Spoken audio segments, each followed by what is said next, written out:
ಬಾಂಧವ್ಯ ಅರಿವು ಪಡಿಮೂಡಿದಾಗ ಸಹ್ಯವಾಗಬಲ್ಲದು ಇಲ್ಲಿ ನೀ ಬದುಕು. ಪ್ರೀತಿಸುವುದನ್ನು ತಿಳಿ, ಬದುಕಲು ಕಲಿ.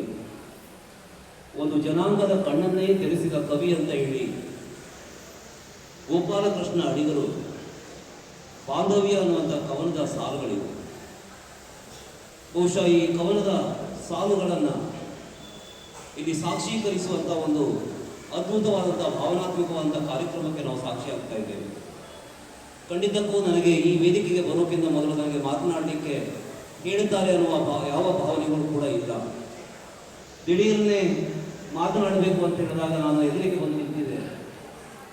ಆದರೆ ಡಾಕ್ಟರ್ ಮಾಂಗ್ಲಿಕರ್ ಅವರ ಒಂದು ಸ್ನೇಹದ ಅಮೃತವನ್ನು ನಾನು ಹೊಂದಿದ್ದೇನೆ. ಬಹುಶಃ ನಾನು ಭಾವುಕನಾಗ್ತಾ ಇದೆ. ಎರಡು ಸಹೋದ್ಯೋಗಿಗಳು ಸ್ನೇಹಿತರಾಗುವಂತಹ ಒಂದು ಹೃದಯ ಸಂಬಂಧವನ್ನು ಹೊಂದುವಂತಹ ಸಂದರ್ಭದಲ್ಲಿ ಯಾವ ಭಾಷೆಯ ಹಂಗಿಲ್ಲ, ಯಾವ ಗಡಿಯ ಹಂಗಿಲ್ಲ, ಯಾವ ವಿಷಯದ ಹಂಗಿಲ್ಲ. ಒಂದು ನಿಶ್ಚಳವಾದಂತಹ, ನಿಷ್ಕಲ್ಮಶವಾದಂತಹ, ನಿರ್ಮಲವಾದಂತಹ ಮನಸ್ಸಿನ ಪ್ರತೀಕವಾಗಿ ಇವತ್ತು ನನಗೆ ಡಾಕ್ಟರ್ ಮಾಂಗ್ಲೇಕರ್ ಅವರು ಗೋಚರಿಸ್ತಾ ಇದ್ದಾರೆ. ನನಗೆ ಇವತ್ತಿಗೂ ಕೂಡ ನೆನಪಿದೆ, 1992ರಲ್ಲಿ ನಾವು ಯುವಕರಾಗಿದ್ವಿ. 24-25 ವರ್ಷದ ಹರೆಯದ ಕೊಂತಕಾಯಿಗಳು. ಅಂದಿನ ಆ ದಿನಗಳ ಹುಮ್ಮಸ್ಸು, ಆ ಯೌವನದ ಉತ್ಸಾಹ, ಆ ಯೌವನದ ಕ್ರಿಯಾಶೀಲತೆ, ನಮ್ಮ ಅಂತರಂಗದಲ್ಲಿರುವಂತಹ ತುಡಿತ, ಈ ಸಮಾಜಮುಖಿ ಚಿಂತನೆಗಳ ಬಗ್ಗೆ ಇರುವಂಥ ಒಂದು ಆ ತುಡಿತ ಏನಿದೆಯಲ್ಲ, ಅದರ ಪ್ರತೀಕವಾಗಿ ಇವತ್ತು ಕೂಡ ನಾವು ಬಹುಶಃ ಆ ದಿನಗಳಲ್ಲಿ ನಮ್ಮ ಉದ್ಯೋಗ ಕ್ಷೇತ್ರದಲ್ಲಿ ನಾವು ಶಿಕ್ಷಕರಾಗಿ ತೊಡಗಿಕೊಂಡಂಥ ನೆನಪು ನಮಗೆ ಬರ್ತದೆ. Students are the best judges of the teachers ಅಂತ ಹೇಳಿ ಹೇಳ್ತಾರೆ. ಯಾವ ಪ್ರಶಸ್ತಿ, ಸನ್ಮಾನ ಎಲ್ಲದಕ್ಕಿಂತ ಮಿಗಿಲಾಗಿರುವಂತಹದ್ದು ವಿದ್ಯಾರ್ಥಿಗಳ ಎದೆಯಂಗಳದಲ್ಲಿ, ವಿದ್ಯಾರ್ಥಿಗಳ ಮನೋಭೂಮಿಕೆಯಲ್ಲಿ ಅಚ್ಚಳಿಯದೆ ನಿಂತಿರುವಂತಹ ಶಿಕ್ಷಕರು ಸದಾಕಾಲ ಸ್ಮರಣೀಯರು ಅಂತ ಹೇಳಿ. ಆ ಕಾರಣಕ್ಕಾಗಿ ಬಹುಶಃ ಮಾಂಗ್ಲೇಕರ್ ಅವರು ಸೇವೆ ಸಲ್ಲಿಸಿದ ಎಲ್ಲ ಕಾಲೇಜುಗಳಲ್ಲಿ ಅದ್ಭುತವಾದಂತಹ ವಿದ್ಯಾರ್ಥಿಗಳನ್ನು ಸೃಷ್ಟಿ ಮಾಡಿದ್ದಾರೆ.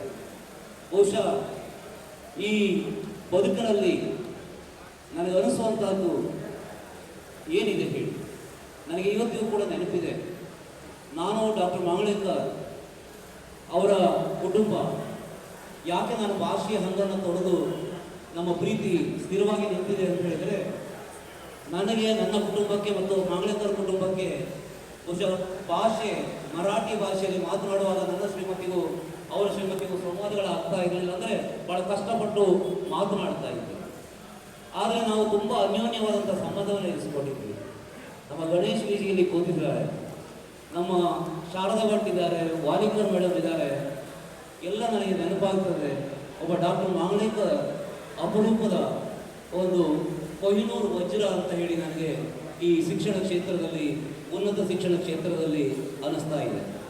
ಇವತ್ತು ನಾನು 3-4 ಕಾಲೇಜುಗಳ ಪ್ರಾಂಶುಪಾಲನಾಗಿ ತಕ್ಕ ಮಟ್ಟಿಗೆ ಸೇವೆ ಸಲ್ಲಿಸುವಂಥ ಒಂದು ಪ್ರಯತ್ನವನ್ನು ಮಾಡಿದ್ದಾನೆ. ಇವತ್ತು ಶಂಕರ್ ಬಂದು ಇಲ್ಲಿ ಆಡಿದ ಮಾತುಗಳಿಗೂ ಕೂಡ ಖಂಡಿತವಾಗಿಯೂ ಕೂಡ ನನಗೆ ನಾನು ಹೂವಿನ ಗಿಡಕ್ಕೆ ನೀರು ಹಾಕಿದ್ದಾಗಲಿ, ಬೆಳಿಗ್ಗೆ ಎದ್ದು ಹೋಗಿ ಗಾರ್ಡನ್ನು ಹಿಂಗೆ ಇದು ಮಾಡಿದ್ದಾಗಲಿ ನಾನು ಹೇಳಲೇ ಇಲ್ಲ. ಹಾಗಾಗಿ ಇವೆಲ್ಲವನ್ನು ಆಲೋಚನೆ ಮಾಡುವಾಗ ಮಾಂಗ್ಲೇಕರ್ ಅವರ ಇಂಥದ್ದೊಂದು ಸಂಪರ್ಕ ಇದೆಯಲ್ಲ, ಎಲ್ಲ ನಮ್ಮ ಅವರನ್ನು ಸನ್ಮಾನಿಸಿದ್ದಲ್ಲ, ನಾನು ಶಿರವಾಗಿ ವಂದಿಸಿದ್ದೇನೆ, ಶಿರವಾಗಿ ವಂದಿಸ್ತಾ ಇದ್ದೇನೆ. ಅನಿತ್ಯಾನಿ ಶರೀರಾನಿ ವಿಭವೋ ನೈವ ಶಾಶ್ವತಃ ನಿತ್ಯಂ ಸನ್ನಿಹಿತೋ ಮೃತ್ಯುವು ಕರ್ತವ್ಯೋ ಧರ್ಮಸಂಗ್ರಹ ಅಂತ ಹೇಳಿ ನೀವು ನಮ್ಮನ್ನು ಪ್ರೀತಿಯ ಈ ಹೊಳೆಯಲ್ಲಿ ತೇಲಾಡಿಸಿದ್ದೀರಿ. ನಿನ್ನೆ ಇವತ್ತು ನಿಮ್ಮ ಆದರಾತಿಥ್ಯವನ್ನು ಕಂಡು ನಾವು ಖಂಡಿತವಾಗಿಯೂ ಕೂಡ ನಿಮಗೆ ತಲೆಬಾಗಿದ್ದೇವೆ, ಶಿರವಾಗಿದ್ದೇವೆ. ಇಂಥದ್ದೊಂದು ದಾಖಲೆಯನ್ನು ಬರೆದಿದ್ದೀರಿ. ನಾನು ಕಂಡಂಥ ಅತ್ಯುತ್ತಮವಾದಂತಹ ಒಂದು ಏನು ಈ ಕಾರ್ಯಕ್ರಮ ಇದೆ, ನನ್ನ ಬದುಕಿನಲ್ಲಿ ಅವಿಸ್ಮರಣೀಯವಾದಂಥ ಅನುಭವವನ್ನು ಕಟ್ಟಿಕೊಟ್ಟಿದೆ ಅಂತೇಳಿ ಹೇಳ್ತಾ ನನ್ನ ಮಾತನ್ನು ಮುಗಿಸ್ತಾ ಇದ್ದೇನೆ. And thank you doctor Pratiksha Manglekar. ಇಷ್ಟು ಪುಟ್ಟ ಹುಡುಗಿಯಾಗಿದ್ದು ಪ್ರಬುದ್ಧವಾಗಿ ಬೆಳೆದು ನಿಂತಿದ್ದಾಳೆ. ಖುಷಿಯಾಗಿದೆ, ಹೆಮ್ಮರವಾಗಿ ಬೆಳೆಯಿತು. Thank you.